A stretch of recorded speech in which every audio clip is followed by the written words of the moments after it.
Summer వచ్చింది అంటే పిల్లల టైం స్టార్ట్ అయినట్టు, సాటర్డే సండే వచ్చింది అంటే డ్రామా జూనియర్ సీజన్ 9 స్టార్ట్ అయినట్టు. అబ్బో invite my lovely judges on stage please.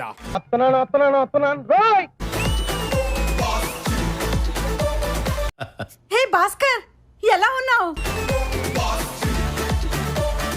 ఆవిడ మిమ్మల్ని హక్ చేసుకోవడానికి వస్తుందేమో సార్. దానికంటే ప్లగ్ లో వేలెట్టం బెటర్. సీజన్ 9 అంతా ఫైన్.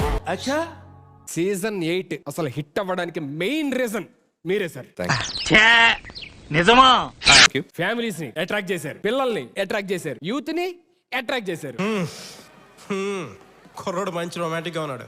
అంటే నీ వల్ల వాళ్ళంతా ఎక్కడ దూరం అయిపోతారు అనుకున్నాను, కానీ అందరు దగ్గరగానే ఉన్నారు. హ్యాపీ. ఎవడంత హ్యాపీగా ఉండాలనుకుంటున్నాడో అంత హ్యాపీగానే ఉన్నాడు, నేను తప్ప. రేపు పొద్దున షో టెలికాస్ట్ లో ఆవిడ చూసినా నాతో పాటు నువ్వు ఉన్నావనే ధైర్యం సుధీర్, అంతే.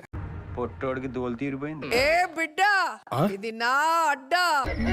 అక్క వచ్చేసావా? Madam welcome madam. మస్తు షేడ్స్ ఉన్నారా నీలా. మేడం అసలు సీజన్ 8 హిట్ అయింది అంటే దానికి మెయిన్ రీజన్ మీరే. చూసారా సార్ డబుల్ యాక్షన్. ఫ్యామిలీస్ ని అట్రాక్ట్ చేశారు, పిల్లల్ని అట్రాక్ట్ చేశారు, యూత్ కాకపోయినా యూత్ ని. ఎంతమంది చెప్తావు సేమ్ డైలాగ్? ఆయన ఏమన్నాడో విన్నాను, నువ్వేమన్నావో కూడా విన్నాను. ఏమక్క ఏంది ఆవేశం తట్టుకోలేకపోతున్నానక్క. యాంకరింగ్ చేయాలంటే ఆ మాత్రం లేట్ గా రావాలి కదా.